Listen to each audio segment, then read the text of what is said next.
지난주에 미국 대통령 선거가 있었는데 모든 사람들의 예상을 깨고 그 트럼프가 당선이 되었습니다. 이제 민주당에서 공화당으로 정권이 이제 바뀐 결과인데요. 근데 제가 참 흥미롭게 본 게 뭐냐 하니까 그렇게 그 트럼프가 당선이 되고 난 직후에 가장 먼저 나온 전망이 뭐냐 하니까 이제 그동안 현 대통령인 오바마 대통령이 추진해왔던 이 정책들을 다 바꾸겠다는 겁니다. 그 역점을 두고 중점적인 사업 중에 하나였던 오바마 케어는 물론이고 또 파리 기후변화협정 같은 이 국제사회와 맺은 약속들도 이제 파기될 수 있다는 그런 전망들을 이제 내놓고 있습니다. 한 나라의 정권이 바뀐다는 것은 이제 새로 선출된 그 통치자의 생각이나 철학에 따라 가지고 나라 전체의 방향이 바뀌어진다는 이야기입니다. 그래서 정말 우리 선거 잘해야 됩니다. 그냥 뭐 내키는 대로 이렇게 하면은 우리 이 나라의 운명이 거기에 달려 있는 걸 지금 뭐 잘 보고 있는 거 아닙니까? 저는 이게 신앙생활도 마찬가지라고 생각합니다. 이 신앙생활이라는 것은 그동안 내게 영향을 미치고 내 삶에 그 영향을 좌지우지하던 내 내면의 통치자가 바뀌었다는 이야기예요. 이 신앙생활이라는 것은. 이 로마서를 이런 관점으로 보셔야 되는데요. 이 로마서 전체의 흐름을 한번 보십시오. 전에 한번 제가 소개해 드렸는데, 자, 로마서 5장 1절을 한번 보시겠습니까? 그러므로 우리가 믿음으로 의롭다 하심을 받았으니 우리 주 예수 그리스도로 말미암아 하나님과 화평을 누리자. 기억나십니까? 이 5장 1절의 이 그러므로라는 접속사는요, 그 앞에 나오는 1장부터 4장 전체를 요약하는 차원에서의 그러므로라는 거예요. 그래서 로마서 5장 1절이 이 그러므로라는 접속사를 가지고 어떻게 요약하고 정리하느냐. 우리가 믿음으로 의롭다 하심을 받았으니, 그래서 이 그러므로라는 접속사를 가지고 로마서 1장부터 4장까지를 딱 한마디로 요약하라면 이신칭이에요. 믿음으로 의롭다 하심을 받았다. 이것이 5장 1절의 의미고요. 그리고 이 5장 1절에서의 이신칭의가 그 다음에 5장, 6장, 7장, 8장까지 계속 이게 연결이 되는데요. 이 이신칭의가 가져다주는 결과물이 어떠냐? 5장에서는 이 이신칭의로 말미암아 이 죽음의 지배와 영향력으로부터의 자유함을 얻었다. 이 내용이 5절이고요. 5장이고요. 그 다음 6장에서는 이 이신칭의로 말미암아 이 죄 문제, 이제 죄의 지배와 영향력으로부터 자유를 누리게 되었다. 이걸 다루는 게 6장이고요. 그리고 이제 오늘 다루게 될 7장에서는 이제 율법, 이 율법의 영향력으로부터 자유하게 되었다. 이게 지금 이 로마서의 흐름입니다. 그래서 이 이신칭이 믿음으로 말미암아 내가 의롭게 되었다는 이 말씀이 이제 이 중심에 서 있는데요. 이걸 이제 제가 다른 표현으로 설명을 하자면 이 주권이 교체되었다는 게 주권. 미국 대통령이 민주당에서 공화당으로 바뀌어질 때 그동안에 가던 방향을 완전히 바꾸어 가지고 이제 정책을 다 이제 갈아엎을 거라고 벼르고 있는 그 정도가 아니고요. 내가 이제 예수 그리스도를 영접해서 이신칭이 내가 믿음으로 의롭게 되었다는 것은 그동안 내게 영향을 미치고 그동안 나를 이끌고 가던 내 내면 세계의 주인이 바뀌었다는 거예요. 그래서 주권 교체라는 표현을 쓰는 겁니다. 바울은 이 부분을 아주 재밌는 예를 들어서 설명하는데요. 이 부부 관계를 가지고 설명합니다. 2절 3절을 한번 보십시오. 남편이 있는 여인이 그 남편 생전에는 법으로 그에게 매인받으나 만일 그 남편이 죽으면 남편의 법에서 벗어나느니라. 그러므로 만일 그 남편 생전에 다른 남자에게 가면 엄려라. 그러나 만일 남편이 죽으면 그 법에서 자유롭게 되나니. 지금 바울은요, 그 당시에 그 가부장적인 남성 위주의 그 사회, 그 문화를 배경으로 지금 이제 율법을 설명을 하는 거예요. 그 당시 여성들이 결혼을 하면 이제 그 남자에게 속박이 되는, 그 남자에게 매이게 되는 그 당시 그 가부장적인 사회 문화를 가지고 그동안 이제 율법이 우리를 향해 이런 식으로 억압하고 명령하면서 그렇게 이거 해라, 이거 하지 마라, 그런 식으로 우리를 억압했다는 거예요. 근데 이제 우리는 예수님과 연합하는 관계가 되어가지고 이제 그 강압적인 율법의 다스림으로부터 이제 우리는 해방하게 되었다. 그 얘기를 지금 바울이 그 당시에 가부장적인 그 결혼 생활을 빗대가지고 설명을 하는 겁니다. 근데 여러분 여기서 흥미로운 게 하나 있는데요. 4절을 한번 유심히 한번 보십시오. 그러므로 내 형제들아 너희도 그리스도의 몸으로 말미암아 율법에 대하여 죽임을 당하였으니 이렇게 나와 있지 않습니까? 우리가 보통 상식적으로 이제 율법이 죽고 예수가 살아서 내가 이제 예수님의 이제 영향력아래 놓여있다 이런 생각을 하는데요. 이 본문을 가만히 보면 죽은 게 율법이 아니에요. 다시 한번 보세요. 그러므로 내 형제들아 너희도 그리스도의 몸으로 말미암아 율법에 대하여 죽임을 당하였으니 이는 다른 이 곧 죽은 자 가운데서 살아나신 이에게 가서 우리가 하나님을 위하여 열매를 맺게 하려 하심이라. 누가 죽었습니까? 율법이 죽은 게 아니고요. 우리가 죽은 거예요. 이게 뭘 의미합니까? 이 달라진 게 율법은 달라지지 않습니다. 율법이 죽거나 폐기되거나 없어지는 게 아니고요. 이 율법과 관계 맺는 방식이 달라졌다는 거예요. 그렇기 때문에 여기서 말하는 죽은 옛 남편은 율법이 아니에요. 어떤 학자들은 이 죽은 옛 남편은 이제 율법이라고 그렇게 해석하는 분들도 제가 봤는데 저는 그 분석에 동의하지 않습니다. 여기서 말하는 죽은 옛 남편은 율법이 아니라 그 율법에 대해 나쁜 방식으로 관계를 맺던 옛 자아예요. 비굴하거나 비참하게 끌려가거나 아예 그것을 무시하고 지멋대로 살거나 이런 잘못된 율법을 대하는 잘못된 옛 자아, 나의 옛 자아가 죽었다는 거예요. 그렇기 때문에 이제 그리스도의 십자가로 인해 내가 이제 내 삶을 다스리는 주체, 이제 그 정권이 교체되는 그런 정도가 아니라 너무나 내 인생을 억압으로 몰고 가던 악한 세력이 이제 물러가고 선한 우리의 통치자 되시는 예수 그리스도가 나를 다스리는 그런 인생이 되었다고 한다면 이제 우리도 율법을 대하는 태도가 달라져야 된다는, 율법을 대하는 태도가 어떻게 달라져야 되느냐, 이제 오늘 좀 이 부분을 살펴보려고 하는데요. 여러분, 우리가 이 율법과 관련해서 두 가지 바람직한 태도를 그리스도인다운 삶을 살려면 이걸 꼭 인식해야 되는데요. 자, 첫째로요. 여러분, 율법과 관련한 바람직한 태도 첫째가 뭐냐? 여러분, 이제 우리는 율법에서 벗어났음을 인식해야 됩니다. 이제 율법의 종이 아니에요. 6절을 보십시오. 이제는 우리가 얽매였던 것에 대하여 죽었으므로 율법에서 벗어났으니 이러므로 우리가 영의 새로운 것으로 섬길 것이요 율법 조문의 묵은 것으로 아니할지니라. 신앙은 한마디로 말하면 자유예요. 억압이 아니에요. 그 율법에 매여가지고 그렇게 끌려다니며 비참하게 사는 걸 신앙생활 잘한다고 생각하시면 안 됩니다. 갈라디아 2장 19절에도 내가 율법으로 말미암아 율법에 대하여 죽었나니 이는 하나님에 대하여 살려 함이라. 여기도 지금 내가 율법에 대해서 죽은 거예요. 바울은 이 갈라디아서에서요, 이 구절뿐만 아니고 이 사실을 막 얼마나 강조하는지 모릅니다. 왜 그러냐 하니까요, 갈라디아 교회는 바울이 개척한 교회거든요.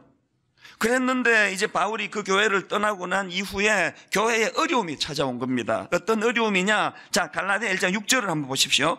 그리스도의 은혜로 너희를 부르신 이를 이같이 속히 떠나 다른 복음을 따르는 것을 내가 이상하게 여기노라. 교회가 지금 진리에서 벗어난 이상한 걸 따르고 있다는 걸, 이걸 다른 복음으로 표현하는데 이 배경이 어떤가 하면은요, 이제 바울이 갈라디아 교회를 떠난 이후에 거짓 교사가 들어와가지고 갈라디아 성도들을 어떻게 미혹하느냐, 바울이 강조하는 거 예수만 믿으면 구원받는다는 거 틀렸다는 거예요.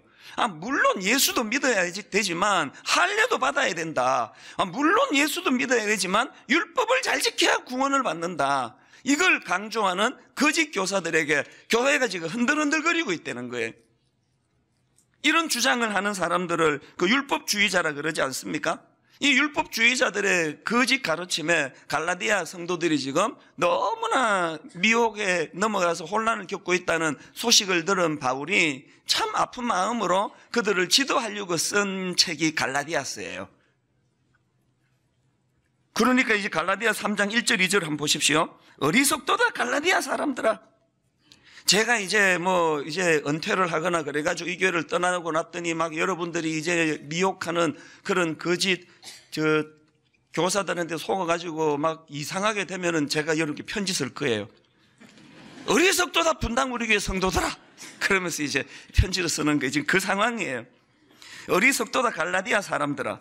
예수 그리스도께서 십자가에 못 박히신 것이 너희 눈앞에 밝히 보이거늘 누가 너희를 꾀드냐. 내가 너희에게서 다만 이것을 알려 하노니 너희가 성령을 받은 것이 율법의 행위로냐 혹은 듣고 믿음으로냐. 이신칭이 오직 믿음으로 구원을 받았다는 그 사실을 간과한 그 갈라디아 성도들에 대하여 아픈 마음으로 지금 이 편지를 쓰고 있는 거예요. 그런데 여러분 참 가슴 아프게도요, 오늘 한국교회가 이 갈라디아 교회 비스무리하게 돼가고 있는 거 아닙니까? 십자가도 분명히 믿어요. 의지해요. 그러나 그럼에도 불구하고 우리 스스로가 행위에 대해서 얼마나 잘못된 생각에 빠져 있습니까? 여러분, 이런 그 율법주의자가 되면은 거기에 잘못된 열매들이 몇 개 나오는데요. 율법주의자가 되면은 자기 자신에 대해서는 교만하거나 비굴하거나, 자기 자신에 대해서 교만하거나 위선자가 되거나, 이거 틀림없습니다. 별 중요하지도 않은 그것 좀 지킨다고 우쭐해가지고 사람들을 눈아래로 깔고 보는 이런 사람도 율법주의자고요. 반대로 여러분, 우리가 율법을 지키면 얼마나 지키겠냐고요. 자기는 아는 거예요. 자기는 내가 지금 율법을 잘 못 지키고 있다. 자기는 아니까 잘 지키는 척 자꾸 이제 위선을 떨게 되는 거예요. 목회자가 이쪽으로 가게 되면요, 신경쇠약 걸려 죽어요. 제가 쓰는 정책을 잘 아시죠? 저는 다 까발켜요. 다. 어차피 나는 그런 완벽한 사람이 아니라는 걸 저는 막 어디 가서든 다 까발켜요. 다 까발키고 나니까 잠이 얼마나 잘 오는지 몰라요. 숨길 게 없습니다. 부끄러운 거 그냥 다 뭐하러 속에 넣고 있습니까? 어차피 저는 죄인이고 제가 어떤 행위로 구원받은 사람이 아니기 때문에 제 연약한 부분을 감추려고 에너지를 쓰고 싶지 않은 거예요. 이거 다 드러내는데 율법주의자들은 그게 안 돼요. 그래서 율법주의자들은 우선 표면적으로는 거의 교만해요. 나는 이런 걸 지키고 있다는 걸 어떻게 해서든 이제 드러내려고 애를 쓰고, 반드시 이런 사람에게 나타나는 게 타인에 대한 비방이에요. 율법도 못 지키는 것들이. 한때 제가 율법주의자였거든요. 저는 고신이라는 엄청나게 말씀을 사랑하고 말씀을 지키려고 애쓰는 교단에서 자랐기 때문에, 이 고신에서 자라니까 그냥 주일날 돈 써도 안 된다 그러잖아요. 그것도 제가 눈물로 지켰습니다. 돈 정말 안 썼습니다. 그리고 또 주일날 공부도 해서도 안 된다는 거 감사함으로 지켰습니다. 저 주일날 공부한 적이 없습니다. 술 안 마셨고요, 담배 핀 적 없고요. 그렇게 말씀 안에 사는데 이 문제가 뭐냐? 사실 여러분, 이 술, 담배 안 하는 게 굉장히 우리가 공동체의 약속으로서 중요하긴 하지만, 술, 담배 한다고 지옥 갑니까? 이건 진리에 있어서는 본류는 아니에요. 선교사님들이 와서 보니까 그 조선 사람들이 막 너무 생활이 문란하고 그렇게 엄주가무에 빠져 있으니까 그리스도인들이 거룩을 위해 가지고 이런 룰을 지키면 좋겠다고, 그것들을 지키는 건 참 좋은 일이지만, 제가 술, 담배 하는 그 대학생들, 제가 이제 대학 다닐 때 얼마나 제가 눈알에 깔고 봤는지 모릅니다. 저게 예수쟁이냐, 저게 술 처먹고 저게. 나는 지금 술을 안 마신 사람이야. 한 번 어떻게 실수로 마시긴 했지만. 주일날도 마찬가지예요. 저는 버스도 안 탔던 사람이에요. 그 먼 30분 되는 거리를 그냥 걸어서 다니고, 저녁 예배 들어갈 때는 또 돈 쓰면 안 되니까 딴 놈들은 막 가서 짜장면 먹고 와가지고 옆에 냄새 풀풀 풍기고 하면 내가 이게 인간이냐 싶어. 이게 주일날 짜장면 처먹고 와가지고 그 예배 그 은혜가 되겠냐고 이래가지고, 하여튼 장로 아들이 말이야 그러면서 내가 엄청 정죄했거든요. 근데 중요한 건 뭐냐? 배고파 죽을 것 같으니까 말씀에 은혜가 안 되는 거예요. 그 예배는 율법을 지키느라고 또 율법을 저녁 예배 또 안 드리면 안 될 것 같아서 앉아는 있지만, 막 하여튼 목사님 얼굴은 밥그릇 같고요. 설교 길게 하는 설교자는 내가 분노했습니다. 자기는 저녁 잘 먹고 안 오니까 저렇게 힘이 남아서 설교를 저렇게 길게 하는데 난 지금 점심 때 국수 한 그릇 먹고 와가지고 배고파 죽을 것 같아. 어떻게 설교 저렇게 길게 하느냐고. 이게 제대로 된 신앙입니까 이게? 차라리 지금 생각하니까요, 짜장면 사 먹고 배 든든해서 집중해서 말씀에 은혜 받는 게 그게 더 좋았을 것 같아요. 저녁 집회는 뭐 그 은혜를 못 받는데 그 율법을 지켜야 되니까 제가 예배마다 참석한 거 아닙니까? 저 여러분 믿어주시지만 믿어주세요. 저 여전히 술, 담배 안 합니다. 여전히 안 합니다. 저 여전히 주일날 저 돈 안 쓰거든요. 저 주일 성수 잘합니다. 그러나 달라진 게 뭔지 아십니까? 이걸 가지고 우월한 생각 가지지 않습니다. 이것 가지고 누구 정죄하지 않습니다. 우리 성도 중에 누가 아직도 담배를 핀대더라. 그 절대로 그 사람은 정죄하지 않습니다. 하나님께서 그에게 은혜 주시면 자연스럽게 끊을 수 있으리라고 저는 믿습니다. 그걸 가지고 제가 내 잣대를 삼고 누구를 비방하고 무시하고 또 아주 내가 술, 담배 안 하는 것 때문에 내 주일날 돈 안 쓰는 것 때문에 막 엄청난 우월감을 가지고 있는 건 그건 율법주의자가 될 위험이 있기 때문이에요. 그리고 여러분, 이런 율법주의자들이 가지고 있는 결정적인 가슴 아픈 결과가 뭔지 아십니까? 율법주의자들은요, 종교적인 괴물이 될 수밖에 없는 거예요. 괴물이. 예수님 당시에 바리새인들이 그랬던 사람들 아닙니까? 마가복음 3장에도 보면은요, 이 종교적인 괴물이 된 그들을 볼 수 있는데 내용을 한번 파악해 보십시오. 예수님이 그 안식일에 그 손 마른 장애인을 고쳐주는 내용을 바리새인들이 어떻게 취하는지 한번 보십시오. 예수께서 다시 회당에 들어가시니 한쪽 손 마른 사람이 거기 있는지라 사람들이 예수를 고발하려 하여 안식일에 그 사람을 고치시는가 주시하고 있거늘. 이것부터가 지금 정상을 벗어난 거 아닙니까? 그 다음 보세요. 예수께서 손 마른 사람에게 이르시되 한가운데에 일어서라 하시고 그들에게 이르시되 안식일에 선을 행하는 것과 악을 행하는 것, 생명을 구하는 것과 죽이는 것 어느 것이 옳으냐 하시니 그들이 잠잠하거늘 그들의 마음이 완악함을 탄식하사 노하심으로 그들을 둘러보시고 그 사람에게 이르시되 내 손을 내밀라 하시니 내밀매 그 손이 회복되었더라. 이 상황이에요. 그랬는데 이 종교적인 괴물들을 한번 보세요. 그 다음 6절. 바리새인들이 나가서 곧 헤롯 땅과 함께 어떻게 하여 예수를 죽일까 의논하니라. 이해가 되세요? 사람이요, 율법주의에 빠져가지고 율법 이러고 살면은요, 반드시 괴물이 되는 거예요. 우리 주변에 이런 괴물이 없습니까? 도저히 상식적으로는 이해가 안 되는 종교적인 괴물이 너무너무 많이 양산되는 게 오늘 한국교회 가슴 아픈 현실 아닙니까? 예수님의 중심은, 율법의 근본 정신은 사람을 사랑하는 일, 사람의 생명을 살리는 일, 그 손 마른 장애를 가지고 고통하는 그 사람에게 초점이 가 계시는데, 이 기계적으로 율법을 지키느라고 주일날 돈 썼지? 너 담배 피지? 솔직히 말해봐. 너 이러다 지옥 간다? 끊임없이 우리는 이 바리새인들의 모습을 닮아가고 있는 건 아닌지, 오늘 우리에게 이런 모습은 없는지. 그러니까요, 이 율법주의자들의 특징은요, 자기가 우선 행복하지 않아요. 행복하겠습니까? 이래가지고 그 예수님 죽일 궁리하는 이런 사람들 안에, 그리고 이런 사람을 만나면요, 그 사람이 다 대하기가 너무 힘드니까 슬슬 피해요. 오늘 여러분, 이 한국 사회 안에 우리 크리스찬들의 자리매김이 지금 이 바리새인 비슷하게 돼가고 있는 거 아닐까요?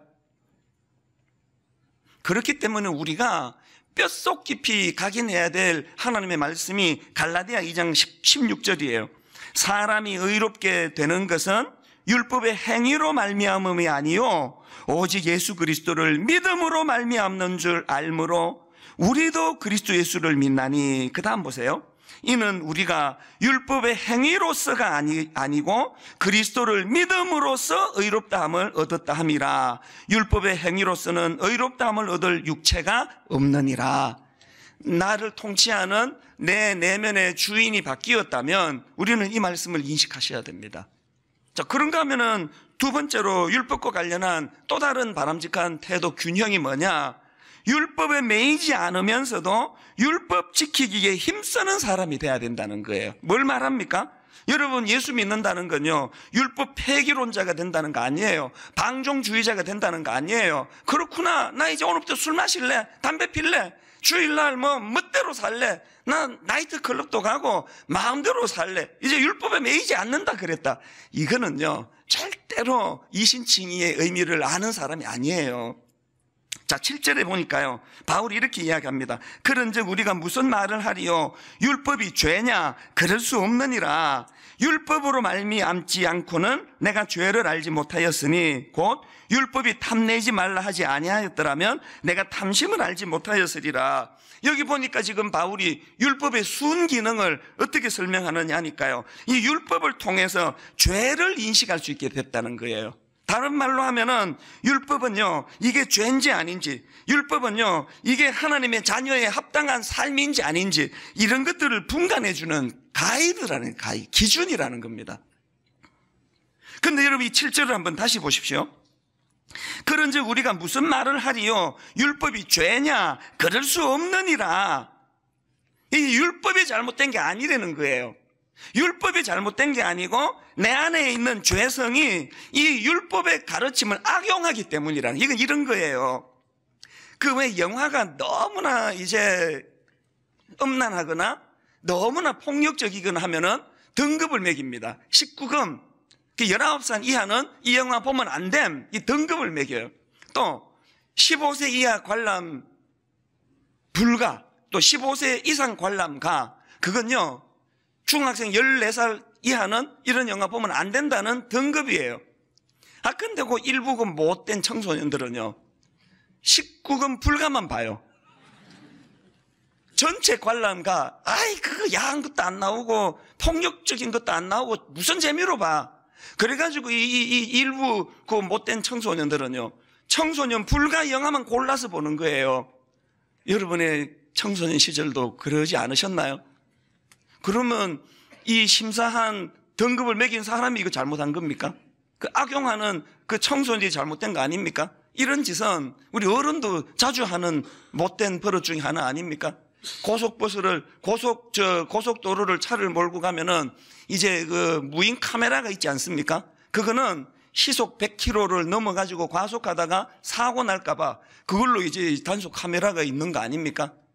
그러면 일부, 저를 포함한 일부 나쁜 운전자들은 또 요새는 또 그 참 친절하게 또 그 내비게이션에 그 아가씨가 또 정확하게 또 그걸 또 잡아내 주잖아요. 그래서 이제 참 아름다운 목소리로 전방 100m 주변에 속도를 줄여서 가시기를 바랍니다. 그렇게 너무나 배려 깊은 안내를 해주기 때문에 이제 단속 카메라가 있으면 갑자기 140으로 달리던 운전자가 속도 확 줄여가지고 그 앞에서는 마치 늘 100km 이하로 달리는 사람처럼 조심하게 가다가 카메라가 지나자마자 다시 밟아가지고 140으로 가는 게 이게 일부 운전자 아닙니까?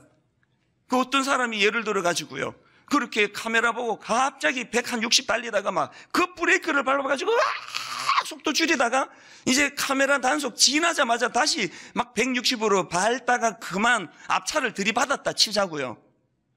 그러면 그 사람이 국가를 상대로 단속 카메라 달아놔가지고 내가 사고를 당했다, 이렇게 항변하면 그 통할까요? 그건 단속 카메라가 잘못한 게 아니고요, 그걸 악용하는 그 운전자가 잘못한 거예요. 지금 바울이 말하는 말씀의 핵심이 이거예요. 율법이 죄냐? 그럴 수 없느니라. 율법이 잘못하는 게 아니라 그 율법을 지킬 수 없는 우리들의 무능함, 또 그 율법을 악용하는 우리들의 죄성이 문제다, 그 얘기거든요.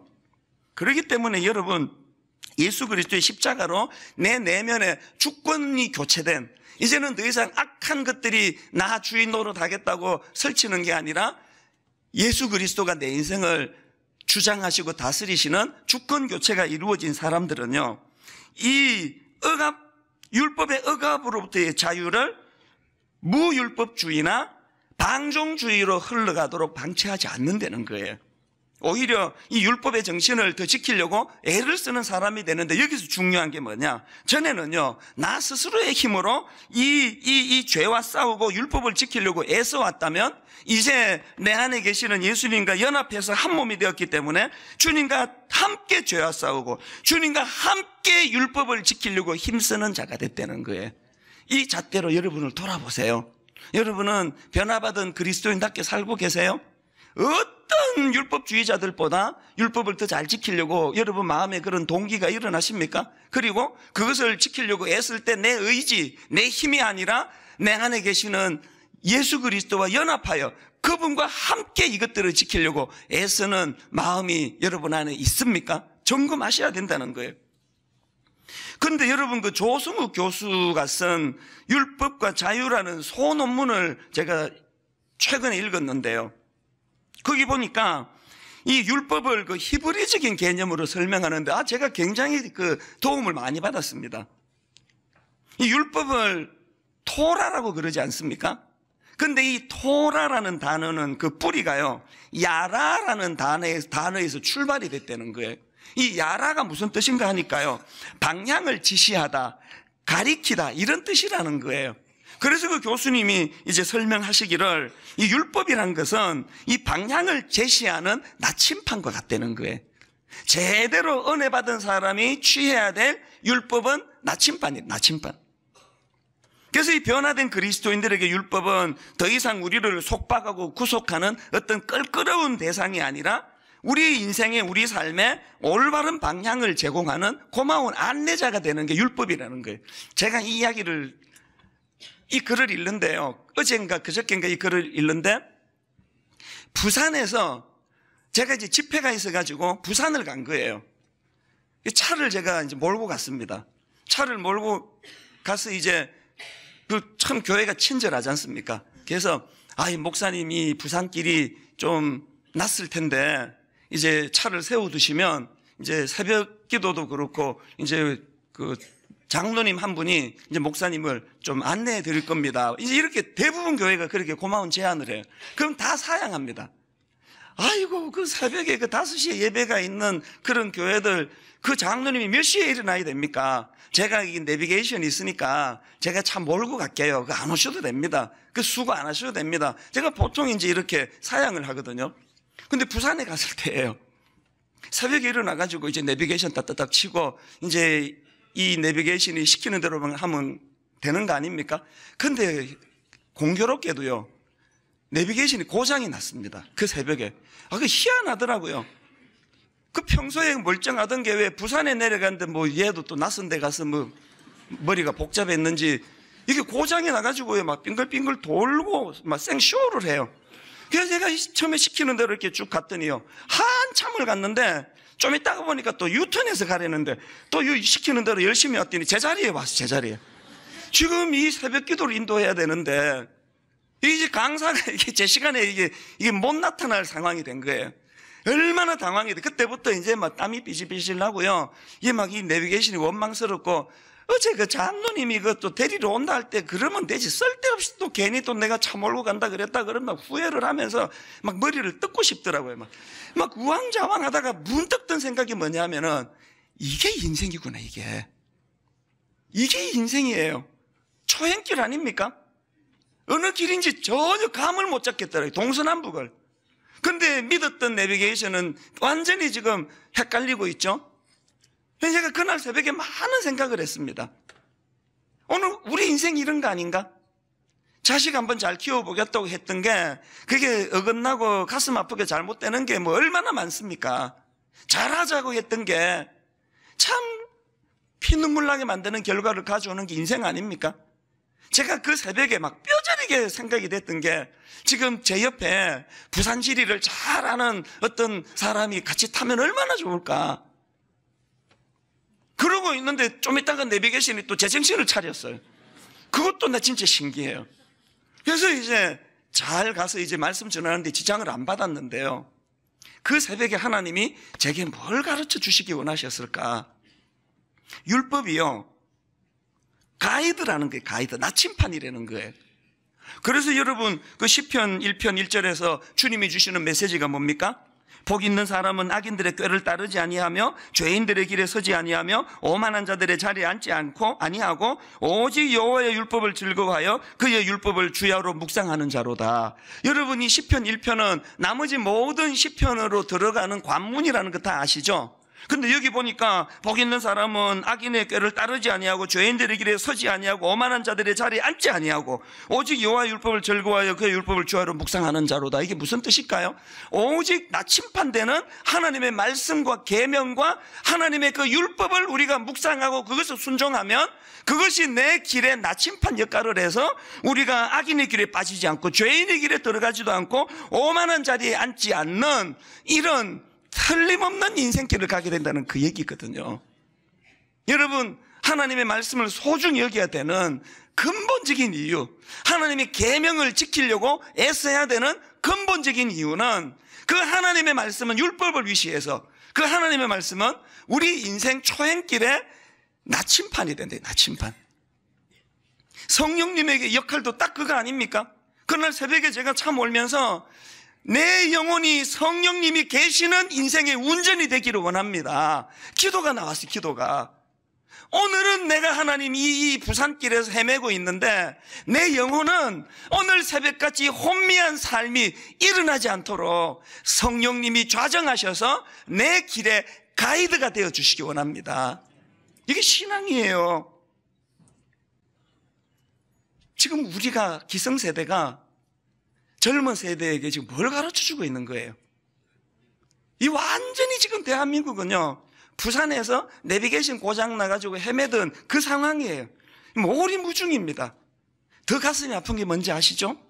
오늘 이런 상황에서요, 교회가 이 혼미한 시대의 대안이라고 믿는 사람이 아무도 없습니다.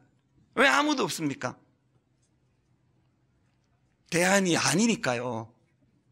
지난 화요일 날요, 순장반 하는데 우리 찬양 인도하는 목사님이 찬양은 하나 인도하면서 부르는데 제가 은혜를 참 많이 받았습니다. 그 목사님이 찬송가 368장을 설명하더라고요. 주 예수여 은혜를 내려주사 곧 충만케 하옵소서. 이 줄이고 목마른 나의 마음에 주여 성령을 부으소서. 주 예수여 충만한 은혜 내 영혼에 부으소서. 주 예수만 나의 힘되고 내 만족함됩니다.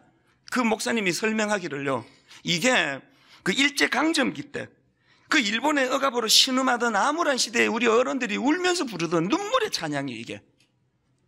주 예수여 충만한 은혜 내려주셔서 이 어둡고 암울한 이 민족 이 시대를 불쌍히 여겨 주시옵소서. 여러분 1919년도에 있었던 3.1운동 다 아시잖아요. 이 3.1운동은 우리 민족 머릿속에 뭘 각인시켰습니까? 크리스찬들은 민족적인 종교구나, 나라를 사랑하는 종교구나. 이 3.1운동을 주도했던 대부분의 인물들이 다 크리스찬 아니었습니까? 오늘 우리가 빼앗긴 게 뭐예요? 두 가지 뺏긴 거 아닙니까? 주 예수여, 주 예수여. 율법이 아니라 내가 지키는 이 쓰잘데없는 뭐 담배 안 피고 술 안 마시고 하는 이런 율법이 아니라 은혜입니다. 은혜. 아버지, 내 심령을 살려줄 유일한 대안은 은혜입니다. 은혜. 주 예수여 불쌍히 여겨 주시옵소서. 이 탄식도 없고요, 이런 은혜를 아는 자들이 이 민족이 방향을 잃고 헤맬 때에 우리 크리스찬 중에 정치 지도자가 나오고 경제 지도자가 나오고 저 같은 목사들이 대안을 제시하고 방향을 가르쳐주고, 왜? 나침판을 내가 받았으니까 이걸 잃어버린 걸 부끄러워해야 돼요. 저는 제가 목사인 게 우리 20대 30대에게 너무 창피합니다. 너무너무 부끄럽습니다. 어떻게 하면 좋을까요? 억장이 무너지는 마음으로 우리 조국을 위해 기도해야 되는데 우리들의 잘못을 회개해야 됩니다. 하나님, 율법주의자가 돼가지고 이상한 종교적인 괴물이 돼가고 있는 우리를 불쌍히 보시고, 하나님 주 예수여, 그 3절에 보니까요, 이 세상의 물결이 흉흉해도 날 평안케 하옵소서.